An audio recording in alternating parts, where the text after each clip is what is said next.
Students, कल के video में हमने देखा था फोटोसिंथेटिक पिगमेंट्स। आज हम देखते हैं फोटोसिंथेसिस की साइट। तो फोटोसिंथेसिस का स्थल क्या होता है जहाँ पे फोटोसिंथेसिस की क्रिया संपन्न होती है? क्लोरोप्लास्ट। क्लोरो का मतलब ग्रीन और प्लास्ट में यानी बॉडी, मतलब हरित लवक। तो हरित लवक शब्द है वो सिम्पर ने दिया था। ये क्लोरोप्लास्ट है, वो प्लांट सेल में पाया जाता है, हरे पौधों में पाया जाता है। ये फंगस में एब्सेंट होता है, कवकों में एब्सेंट होता है, नीलहरित शैवालों में एब्सेंट होता है और एनिमल सेल में एब्सेंट होता है, बैक्टीरिया में एब्सेंट होता है। ये सिर्फ हरे पौधों में पाया जाता है। इस ऑर्गेनल की बात करें तो ये दोहरी झिल्लीबद्ध कोशिकांग है। इसमें एक आउटर मेम्ब्रेन होती है और दूसरी इनर मेम्ब्रेन होती है, और दोनों मेम्ब्रेन के बीच में एक स्पेस होता है जिसे पेरीप्लास्टिडियल स्पेस कहा जाता है। इस क्लोरोप्लास्ट में अंदर दो भाग होते हैं, एक स्ट्रोमा और दूसरे ग्रेना। स्ट्रोमा होती है वो इसकी मैट्रिक्स या पीठिका होती है, और इसके अंदर ये जो लेमिली दिख रही हैं, पटलिकाओं जैसे स्ट्रक्चर दिख रही हैं, ये हैं थाइलेकोइड्स। बहुत सारे थाइलेकोइड्स, लगभग 10 से 100 तक थाइलेकोइड हैं, वो ऐसे एक दूसरे के ऊपर कॉइन्स के स्टेक्स की तरह व्यवस्थित होकर के एक स्ट्रक्चर बनाते हैं जिसे हम कहते हैं ग्रेनम। ये देखो, ये ग्रेनम दिख रहा है, ये क्लोरोप्लास्ट की एक सेक्शन है, उसमें ये है ग्रेनम। और एक ये ग्रेनम, एक ये ग्रेनम, ये सभी ग्रेनम को मिलाकर के ग्रेना बोलते हैं। और इन दो ग्रेनम को जोड़ने के लिए स्ट्रोमा पटली या फिर इंटरग्रेनम होता है। एक थाइलेकोइड लेमिली होती है जिसे हम क्या कहते हैं, जो दोनों ग्रेनम को जोड़ती है उसे इंटरग्रेनम या फिर स्ट्रोमा लेमिली कहते हैं। इसके अलावा क्लोरोप्लास्ट में 70S प्रकार के राइबोसोम होते हैं। वैसे देखा जाए तो प्लांट सेल में 80S टाइप के होते हैं, लेकिन इस क्लोरोप्लास्ट में 70S प्रकार के राइबोसोम होते हैं जो दो सब यूनिट से मिलकर बने होते हैं, 30S और 50S।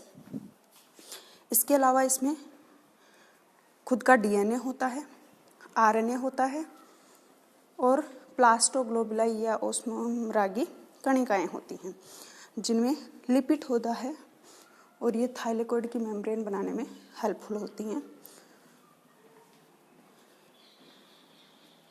इसके बाद हम देखें कि फोटोसिंथेसिस की जो रिएक्शन है वो दो चरणों में कंप्लीट होती है, एक लाइट रिएक्शन और दूसरी डार्क रिएक्शन। जो लाइट रिएक्शन है वो लाइट की प्रेजेंस में होती है और वो इस ग्रेना में संपन्न होती है, और दूसरी डार्क रिएक्शन है वो स्ट्रोमा में संपन्न होती है। अब हम देखें एक ग्रेनम की स्ट्रक्चर। तो हमने कहा ग्रेनम में बहुत सारे थाइलेकोइड होते हैं।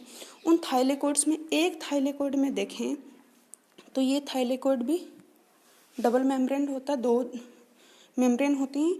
इसमें भी अंदर वाली जो मेम्ब्रेन होती है वो कणिकीय होती है, ग्रेन्युलर होती है, उसमें बहुत सारे कण होते हैं। इन कणों को क्वांटासोम कहते हैं। ये क्वांटासोम जो होते हैं, ये शब्द पार्क एंड पोन ने दिया, इम्पोर्टेंट है, पूछा जाता है। इन क्वांटासोम में वो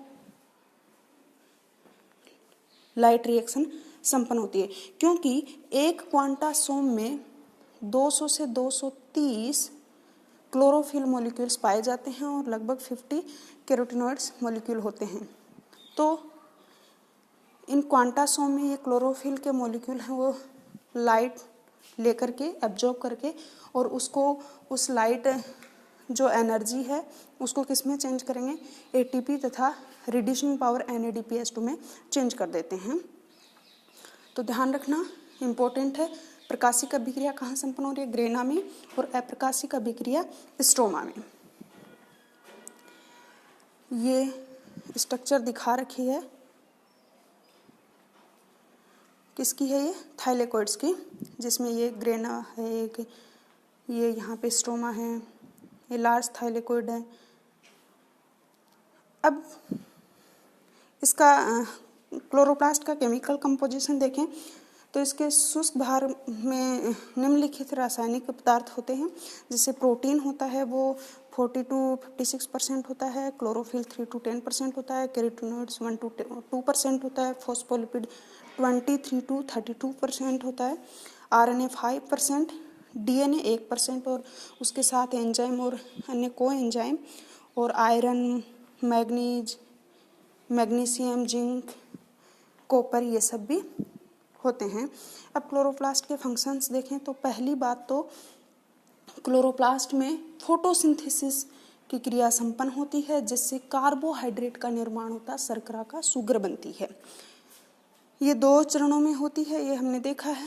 प्रकाशिक अभिक्रिया में जो ग्रेना में संपन्न होगी उसमें सूर्य के विकिरण को ATP तथा NADPH2 में चेंज करते हैं।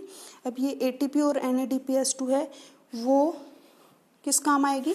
CO2 के फिक्सेशन में। CO2 का फिक्सेशन किस रिएक्शन में होता है? डार्क रिएक्शन में, जहाँ पे लाइट की आवश्यकता नहीं होती। तो वहाँ पे ये CO2 का रिडक्शन करेंगे। किस में करेंगे? क्योंकि NADPH2 है तो रिड्यूसिंग एजेंट है। ये किस में करेगा? इसका कार्बोहाइड्रेट में शुगर फॉर्मेशन करेगा। तो पहला काम हो गया इसका कार्बोहाइड्रेट का सिंथेसिस।